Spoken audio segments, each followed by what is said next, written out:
Just one day after completing a round of chemotherapy, an emaciated Lewis made his last public appearance with a visit to the massive Black Lives Matter mural painted directly on 16th Street in Washington, D.C. on June 7. Days earlier, crowds of protesters had been tear-gassed there by U.S. Park Police and Secret Service so that they could clear a path for Donald Trump to display an upside-down Bible at a press conference in front of St. John's Episcopal Church. 6 weeks later, Lewis's passing prompted countless commentators to place Lewis's experience as a victim of police violence at the center of his story.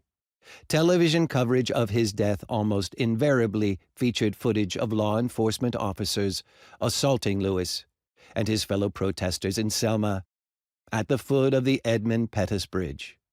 Indeed, the very first sentence of the New York Times obituary identified him as a son of a sharecroppers and an apostle of nonviolence, who was bloodied at Selma and across the Jim Crow South in the historic struggle for racial equality.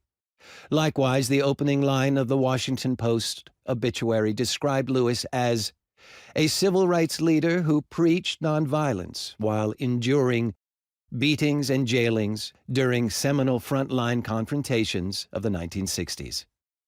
The implication was that suffering through police violence and not resisting it defined Lewis in the movement. In his time as SNCC chairman, Lewis was among the movement's most prominent critics of police violence.